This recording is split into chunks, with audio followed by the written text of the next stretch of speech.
They came out of nowhere to plunder and murder, from the shores of Scotland to the Caspian Sea. Modern archaeology and science reveal for the first time the real driving forces behind the Viking raids from the Russian plains to the North Atlantic.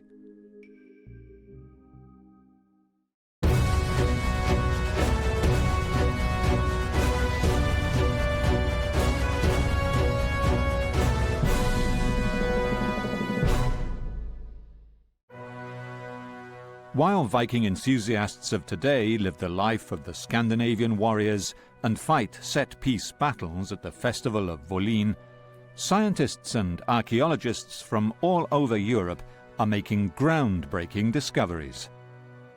Recent research shows the Vikings from a new perspective and in the brutal social context of their time, spotlighting their incredible ability to plan and execute their expeditions for maximum profit and psychological effect.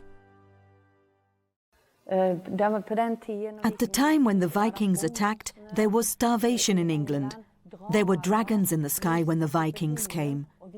It was like a part of the punishment from God. They'd been pushed into the top of a ditch and they'd been very seriously traumatized at death. Their bodies were very hacked about, legs, arms missing. The second vertebral body indicates decapitation marks, as you see. There's a clean cut through cervical spine to here. The story of the Vikings takes us to Saaremaa Island in Estonia. Here, a team of archaeologists from Tallinn excavated an amazing cache of Viking artifacts that turned the history of these Scandinavian pirates on its head. Jüri Peets excavated one of the most impressive Viking burial sites known to experts today. The remains of more than 40 human skeletons in 2 boat graves were unearthed in 2011 during road construction.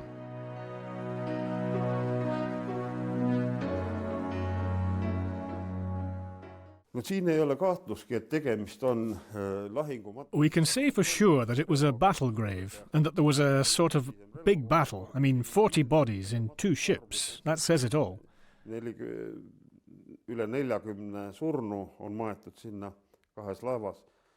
The battle had to be hard. We can see vicious wounds on the skeletons. Some, for example, have hacked hands and broken skulls. So it was hard, and they had to bury those victims fast.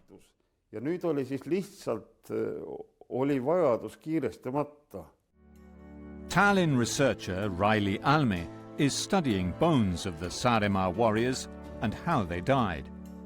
The skeletons all showed signs of violent deaths and multiple battle wounds.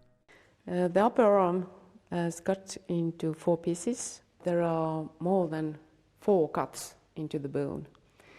The hand position or upper arm position could have been some like that because some of the strokes are in the same direction, in the same angle, and then the position has changed.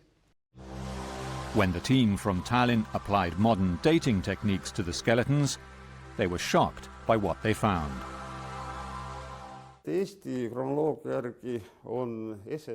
Analysis of the items we found, including the skeletons and the organic material, shows they go back to pre-Viking times.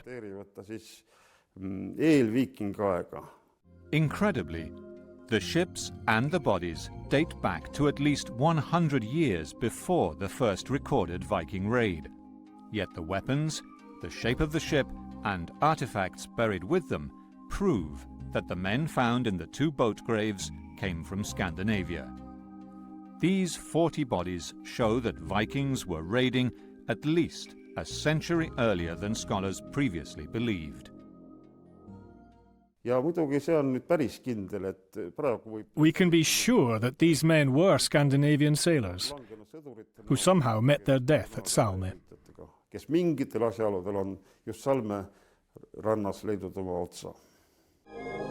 As we shall see, the Viking Age was one of incredible brutality, and the ferocious battle that raged on the beach of Saaremaa must have been major if 40 warriors were hacked to pieces and then respectfully buried by their comrades.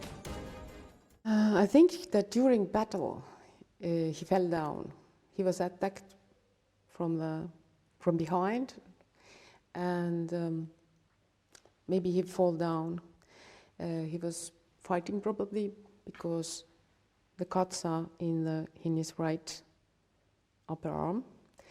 But in my opinion, this upper arm or the hand was somehow fixed, because you cannot make the strokes like this, that they are in the same angle, more or less. And finally I found this calcaneus, one of the bones in the foot. I show you. Which also means that he should have been lying or something, because the hit is somewhere here. And of course the final has been this decapitation, in my opinion. Archaeological evidence in Russia confirms that Vikings raided, but also traded, along the great rivers of Eastern Europe at least as early as the mid-8th century. Adrian Salin is a researcher in early Russian history at St. Petersburg University, Russia.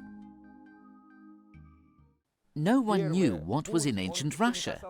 Everyone knew that somewhere around the Caspian Sea they were minting silver coins, and that they could be exported to the rest of Europe in unimaginable quantities. And it was this area between the Baltic and the Caspian Seas, along the Volga River, that was the first to be colonized by Scandinavians.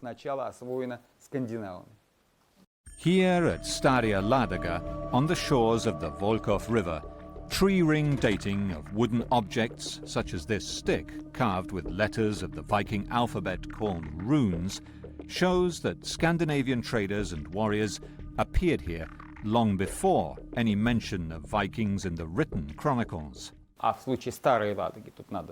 With regards to Staraya Ladoga, we can see that Scandinavian artifacts, dating back to before the Viking Age, have been found in the oldest of all the sites in the area of Staraya Ladoga. The ancient chronicles known as sagas and runic inscriptions in Scandinavia have given a name to these men whose exploits went unrecorded for centuries before they slashed their way into the history books. They were the Vikings.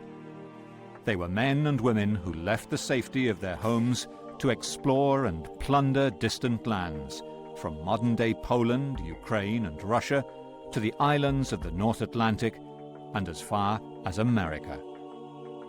The Vikings spread not only terror, but also a web of trade.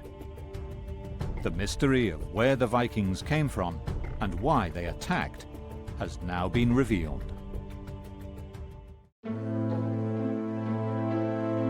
Scandinavian warriors had begun plundering coastlines of the Baltic Sea and Atlantic Ocean early in the 7th century.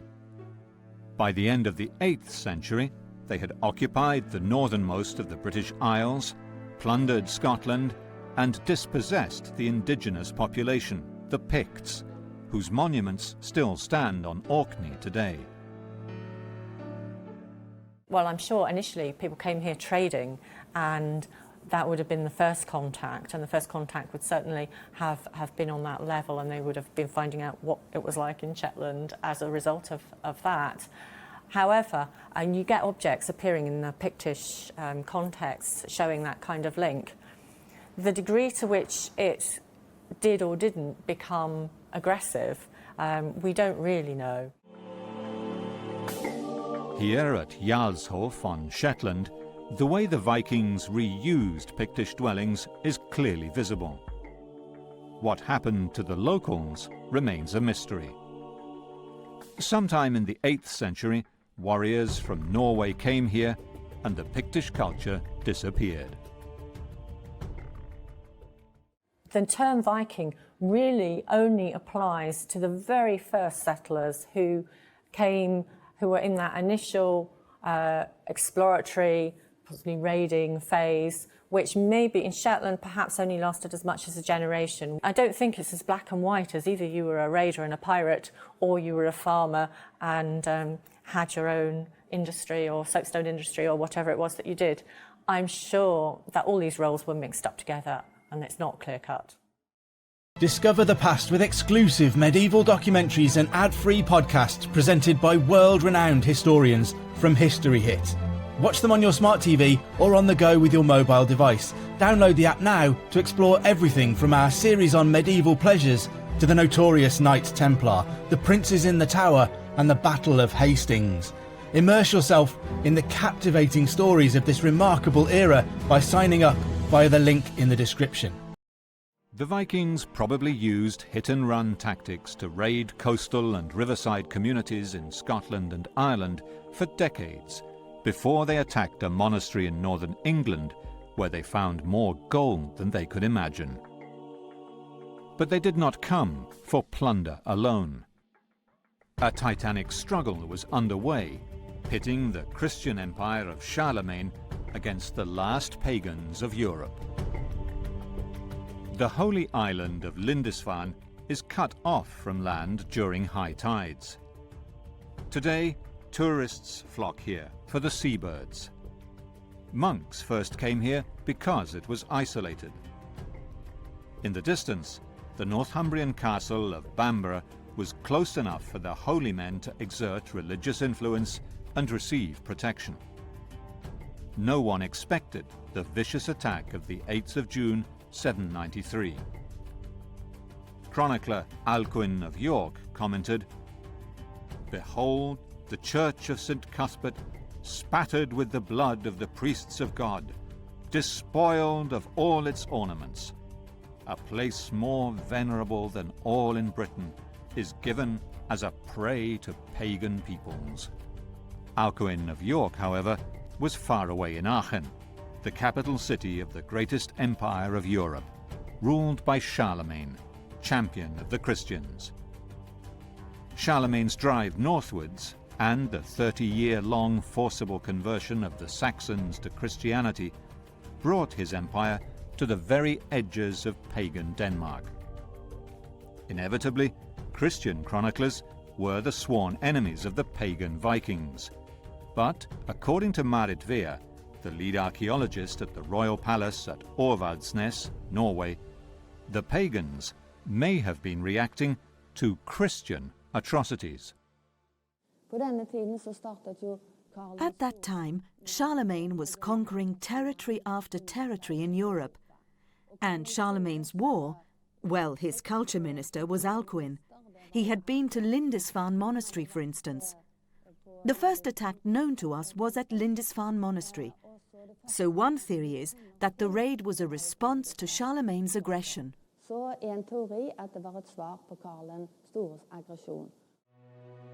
We shall see that Viking raids became invasions when politics in Scandinavia and in the great kingdoms of Europe created opportunities for attack. The raids were planned to strike when the enemy was weakest and the potential for plunder the greatest. Charlemagne died in 815 AD, and 30 years later his grandsons began a civil war that set 3 Frankish armies against each other. The opportunity to attack and pillage into the heart of the empire was too great to be missed. The great river Seine flows into the English Channel and leads all the way to Paris. In 841, Danish Viking Asgeir sailed up it with 13 ships, less than 1,000 men, and burned down the city of Rouen. He went on up the river to the magnificent monastery of Jumièges, where he ransomed the monks. The Vikings stayed for the winter and ravaged the countryside the next year too. In 845, the city of Paris itself was looted by a certain Ragnar. The Viking raids continued for the next 30 years. The Vikings avoided facing the Franks in battle, but more often they were paid either to leave or to fight each other, or serve as mercenaries. They were also given land in the northern Netherlands and in the Rhine estuary in exchange for their military services. Il ne faut pas négliger les violences. We can't ignore the shock and the violence, but nor can we see the relations between the Scandinavians and the Franks and other peoples as only this. There were also other types of relationship, including trade relations, as well as other relations such as discussions, negotiations, exchanges. Des discussions, des négociations, des palabres. When they found resistance in France, the Vikings turned to England, which was little more than a patchwork of weak kingdoms. Bamborough was the seat of one of the Northumbrian kings, and Northumbria was just one of 4 kingdoms in England at the time. Northumbria stretched from the Scottish border to the Humber River, just south of York.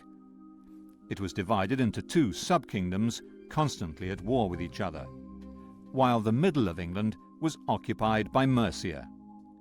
The kingdoms of East Anglia and Wessex occupied the east and west of the country. Divided and mutually hostile, they were unable to put up resistance to what initially was little more than a Viking nuisance. The part-time warriors of the English kingdoms were no match for the determined Viking predators. In 865, the 4 leaders of the great heathen army, Ivar, Halfdan, Obba and Guthrum, landed in East Anglia and began a 20-year reign of terror. They captured York on All Saints' Day, when both rival kings of Northumbria were celebrating the Christian festivity. They practiced the blood eagle torture on one of the kings after killing the other in battle, and marched on to conquer the rest of England. York became a Viking capital for a century, but what the history books tell us isn't always backed up by archaeology, says Peter Connolly, the director of the excavations in the Hungate quarter of the city.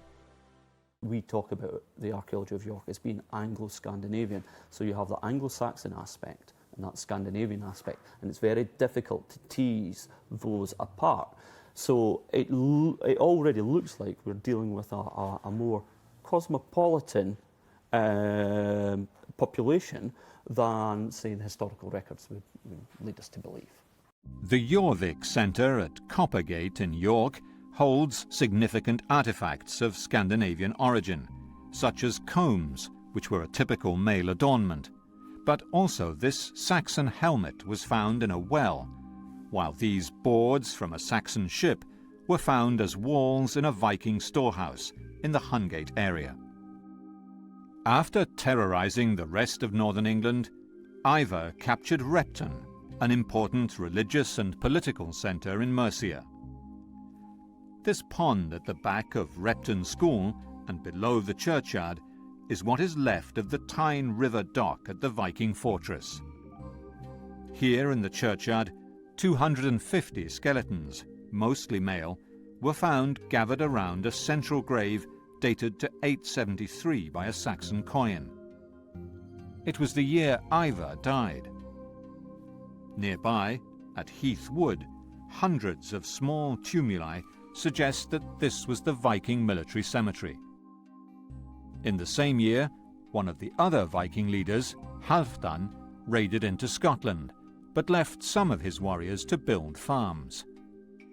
The Vikings were here to stay, but despite what the Christian chroniclers wrote, the impact on the tiny population of England was relatively imperceptible. We're not talking a massive population. Hundreds of thousands, say for the north of England into Scotland, but I'd be very surprised if anybody estimated upwards of 1 million. Alfred, King of Wessex, the only Saxon kingdom to survive the Scandinavian onslaught, defeated a second invading Viking army at Ashdown.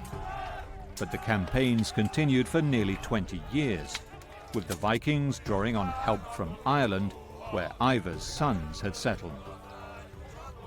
The great heathen army campaigned tirelessly and almost successfully until the last surviving leader, Guthrum, was defeated by Alfred in 878 and signed a pact to be baptized. A vast area of England that came to be known as Danelaw would be ruled by Vikings in York. The peace did not last, however, as Viking bands from France and Ireland also joined in the fray in the following years. As we shall see, events in Norway and Denmark continued to influence the patterns of raiding. Alfred's military reforms left Wessex better equipped to fight the raiders. He instituted the first standing army in England and a series of fortress towns known as burhs, where the rural population could seek refuge when under attack. England's renewed administrative efficiency assured the loyalty of the local population. The many glances across to Anglo-Saxon England is because of its well-advanced taxation system. And there are ways of levering people out of the land, and that obviously comes with the fact that you get this trickle-down effect from the central power, we call it a king, to the way that land is given out. That benefaction buys loyalty. Scotland, too, continued to be subject to attacks by Viking bands. In 871, Ivar joined a Viking army from Ireland to capture Dumbarton Castle, an isolated British settlement in the heart of Pictish Scotland. The population was enslaved and sent to Ireland. On the east coast of Scotland, the Vikings attacked Dunnottar Castle too, just over the border with Northumbria in the year 900, when the Pictish king Domnall was killed. Although the great heathen army had disappeared, the raids by other leaders, especially from Scotland and Ireland, continued, creating new states, such as the new kingdom of Strathclyde, famous for its stone carving school. In Denmark and Norway, the territorial expansion of new ruling dynasties pushed nobles who refused to be subdued to seek their fortunes abroad. The richer the plunder, the more they invested in ships and men to mount ever larger attacks. Each Norwegian valley had its own king, until the ruler of this strategic strait along Norway's coastline used his financial power to subdue those lords. In 870, Harald Fairhair began building the first kingdom of Norway, from here at Orvaldnes on Karmøy Island. What is certain is that all of Harald Fairhair's royal estates were located in Rogaland and Hordaland. And even though all other places were ruled on Harald Fairhair's behalf, he himself only had the full control in these two counties. What was happening in the Viking heartland affected the extent of the Viking raids in the east and west. The Viking onslaught against England and the Frankish lands was driven by politics as well as by lust for plunder. Opponents to Harold, those who saw no profit in paying tribute to him and serving as soldiers in his army, may have taken to raiding and exploring the North Atlantic instead. The hundreds of fjords were perfect places to hide, and plundering the rich coastlines of England and the Frankish Empire, or sailing to Iceland, must have seemed more attractive than serving this upstart. Danish chieftains served as mercenaries for the warring Frankish kings, and were invited to occupy Frisia, opening the way to attacks further down the continental coastline. They brought home not only plunder, but also ambitions to rule as kings in their own homelands. In 947, politics in Norway led to strife in England. Defeated by his English-educated brother, Harald Fairhair's son, Eric Bloodaxe, found refuge among the Scandinavians of York. The nobles of Northumbria rebelled against their new Saxon king, Eadred, and elected Eric king in his place at Ripon Cathedral. Edred reacted mercilessly and ordered the cathedral burned, terrifying the rebellious nobles into surrender.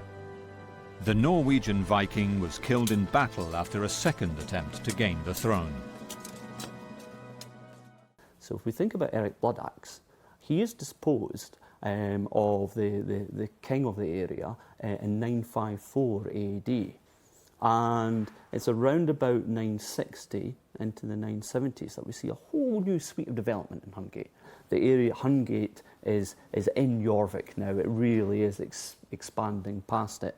And that then continues right through into the 11th century. Il faut tenir compte de l'évolution des sociétés scandinaves. We have to bear in mind how Scandinavian societies developed.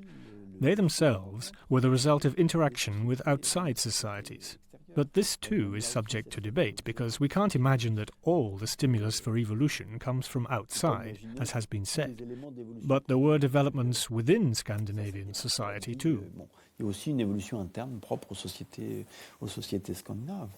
Swedish raiders dominated the Baltic Sea from Lake Mälaren and the islands of Gotland and Öland. These two large islands, with their vast coastlines, were perfect bases for raiders into Central and Eastern Europe, and a halfway house for the markets of Hedeby and Birka. The market towns filled with goods plundered from the plains of Eastern Europe and stolen from the cities of the West. A large number of treasures found on the islands of Öland and Gotland, now on exhibition in the Stockholm Museum, show how profitable trade and plunder was, and how, even from the earliest times, the Vikings sought the most transportable wealth available at the time: bronze, silver, and gold. They sold or stole furs, walrus ivory, amber, and slaves.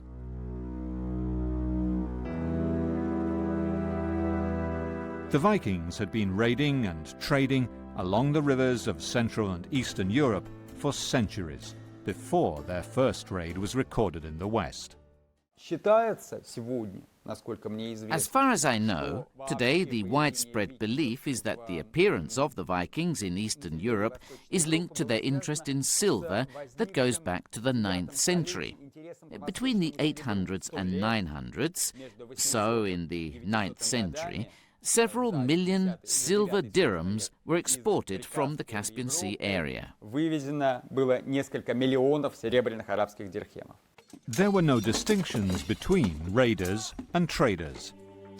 One day they were plundering farmsteads and churches, the next selling those same goods at markets.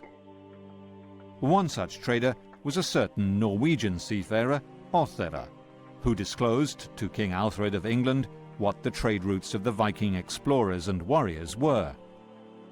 He described a trip to the very north of Norway and round into the Arctic Sea, and down again in search of walrus tusks and seal skins. He described the market town of Kaupang in Norway and the trade routes into the Baltic Sea. Another explorer, Wulfstan of Hedeby, reported where the Vikings exchanged their goods for such wealth. The travels of Wulfstan prove the extent of the Viking web of trade between West and East. Among the places Wulfstan visited was the great city of Truso, whose remains Marek Jagodziński found 20 years ago while riding his bike home. Truso, jak wspomniałem, Truso założone zostało na pograniczu. As I said, Truso was set up by the Scandinavian newcomers on the frontier with Baltic peoples and Slavs. The objects which we found in Truso are mainly Scandinavian, but we have ceramics, I mean clay pots, from Western Slavs, and also pots made by Baltic people, I mean Prus people. Zachodniosłowiańskie I również naczynia bałtyckie, powiedzmy pruskie. The Viking warlords dominated this Baltic trading place, turning it into a military base to supply traders and warriors on their expeditions deep into Eastern and Southern Europe. Alongside articles of daily use, Marek Jagodziński found a large quantity of swords. Truso was a hub of the Viking web of trade and pillage. Moim zdaniem nastąpiła wówczas pewna globalizacja. In my opinion, we see a sort of globalization. We find the same crafts, the same Arab coins, the same weights everywhere, from Britain to North Russia. So there was some kind of unification, and this unification was fostered by trade and craft. I to ujednolicenie związane właśnie z handlem i rzemiosłem. Here in Trousseau, local craftsmen worked amber, made combs, swords, jewellery, tools and weights. Slaves worked in production processes and as labour in the port. The trading emporia stretched all along the Baltic coast, from present-day Rostock to the Neva River, where St. Petersburg stands today.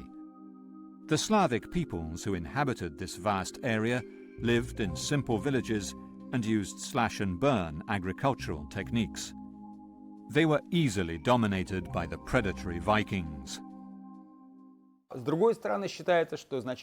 On the other hand, there is a widespread belief that the largest portion of goods exported from Eastern Europe to the Caspian Sea with the aid of the Scandinavians were slaves.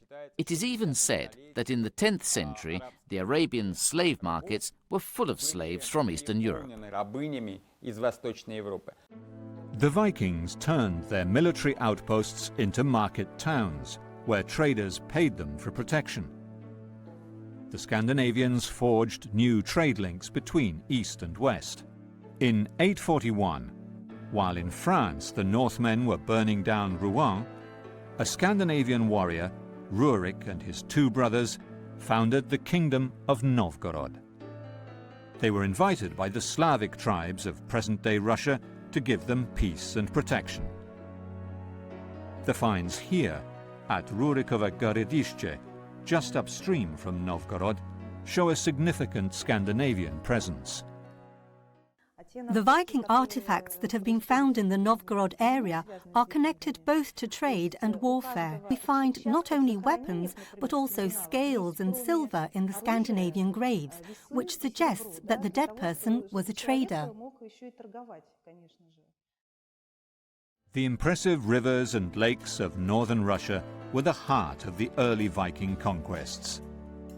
Lake Ladoga is still a shipping thoroughfare, and the Volkhov River flows into it, rising at Lake Ilmen 200 kilometers further south. The Svir River in northern Russia is one of the waterways that still today connects the Caspian and Baltic seas. Weapons such as axes and swords from Novgorod and Staria Ladoga show that these were not only thriving trading centers, but also military bases.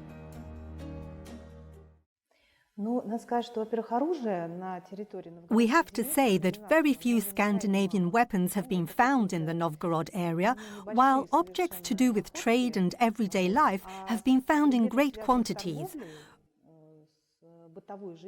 We should also say that Russia is crossed by many rivers. Travel was by river mainly, and the Scandinavians were traders.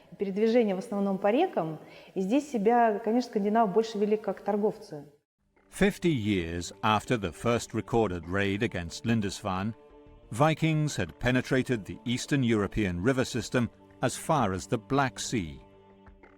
Rurik's successor, Aljek, moved his headquarters down the Dnieper and seized the town of Kiev. In 907, he captured Constantinople by dragging his ships around the sea defences. In 911, in the same year the Vikings gained Normandy as their new home in France, Aljek struck a trade deal with the Byzantine Empire, turning Kiev into the capital city of a great ruling dynasty. Part of the deal was to provide mercenaries to the emperor as his own personal bodyguard, known as the Varangian Guard. By now, half of England and much of France was ruled by the Vikings, but this was not the end of the Viking raids. Iceland sits halfway across the North Atlantic Ocean, the most dangerous sea for Vikings to cross. And yet, by accident or by design, Scandinavians landed here already in 840 AD. Later, political upheaval at home led to an exodus of refugees who opposed the rule of Harald Fairhair.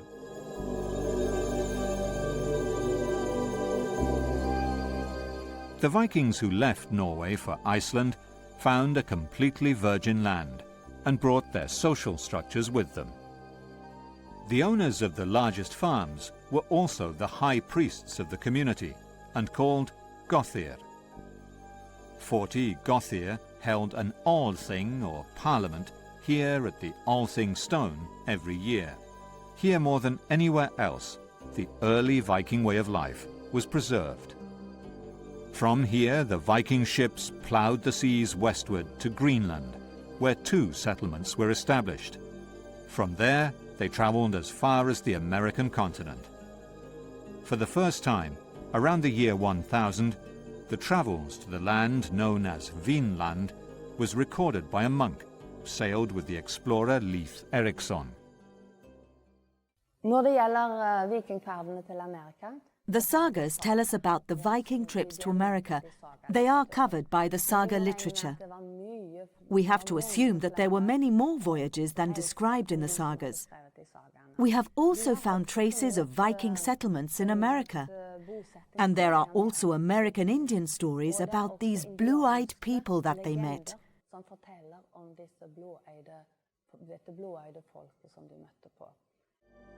The settlements on the American continent lasted only a few years, while the mini-ice age of the 13th century onwards led to the decline of the Greenland settlements too.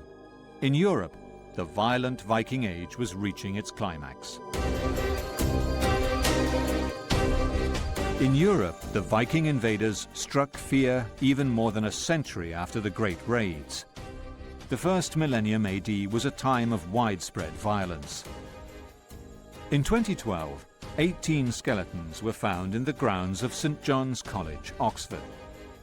Scholars immediately associated the find with the 1002 St. Brice's Day massacre, when the King of England ordered all of the Danes in his kingdom murdered. The task of identifying who these men were fell to Mark Pollard of the Forensic Archaeology Department. We first radiocarbon dated a selection of them, and for various reasons the radiocarbon age wasn't exactly what we would have expected to be 1002 AD, but there are reasons that that might be the case. So we then began to look at the carbon and nitrogen isotopes in the bone collagen, which is an indicator of diet. And we also looked at the strontium and oxygen isotopes in the dental enamel from the teeth, because that gives you some indication of where those individuals grew up. The skeletons from Oxford suffered a similar fate to another group found near the seaside town of Weymouth. Were they Vikings? Yeah, we matched them with the Vikings that had been recovered from Weymouth. They're roughly contemporary from the radiocarbon dates, and other people had done strontium and oxygen in their teeth, and they found the same pattern that we found, not from the south of England. And actually on the diagram they're moving in a direction which suggests both an older geology, which is consistent with possibly Scandinavia, and also a colder climate, which is also consistent with Scandinavia. While strontium isotope techniques suggested the victims were not from the south of England, possibly from Danelaw therefore, other marks hinted at their true identity. Several of the skeletons showed healed wounds which may plausibly have come from blade wounds. And so I think, you know, in a group of 16 to 25-year-old males, if they're carrying healed blade wounds, then the chances are they've been in combat conflict before. So I think they're not sort of a group of people who were farmers and just sort of happened to be passing by. I think they are either professionals, mercenaries, or raiders of some description.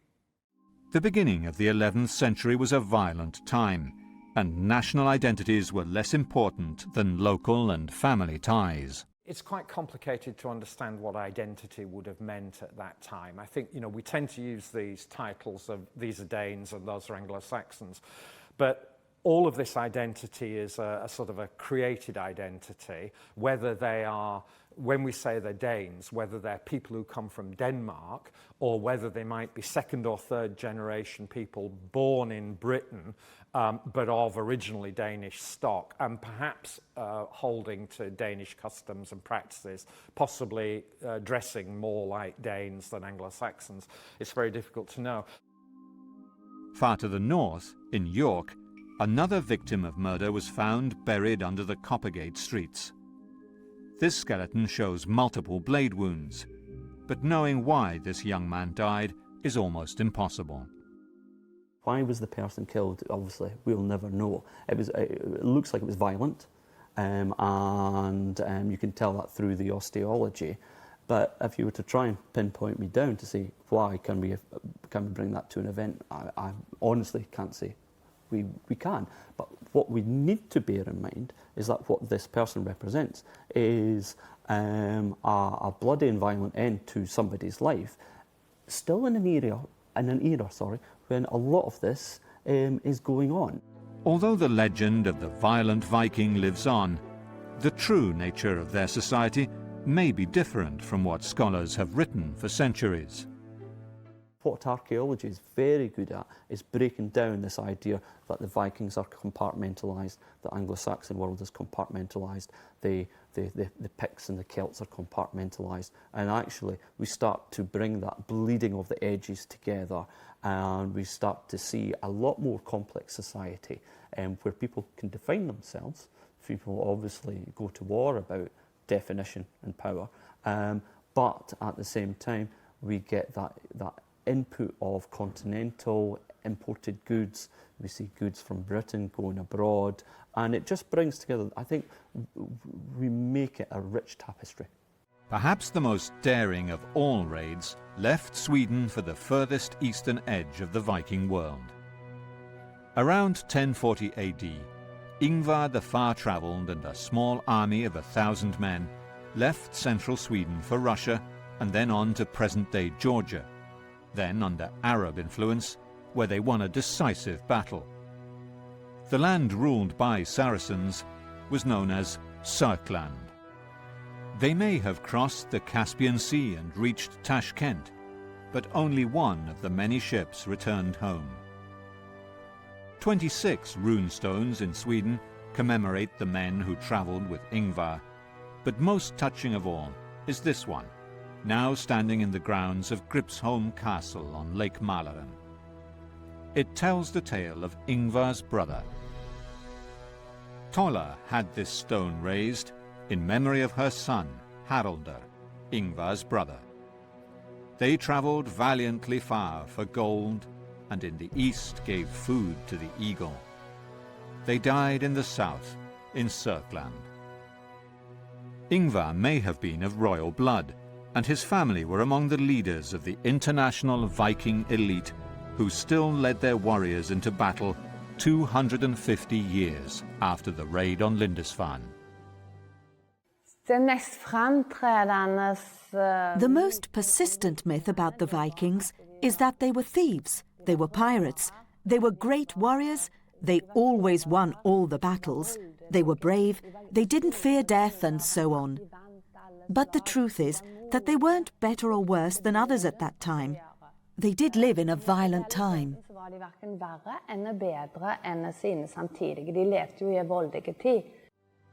The year 1000 was a turning point in the story of the Vikings.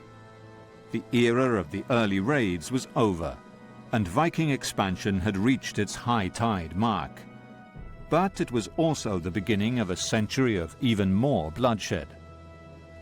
The freebooting Viking chieftains faded away, and in their place, great Viking overlords, kings of whole countries who unleashed the power of Viking armies against England and against each other, spilt more blood than at any time in the preceding centuries. Rich, professional mercenary forces dominated Eastern and Western Europe. Their leaders learned the craft of kingship from their enemies and built states that are still with us today.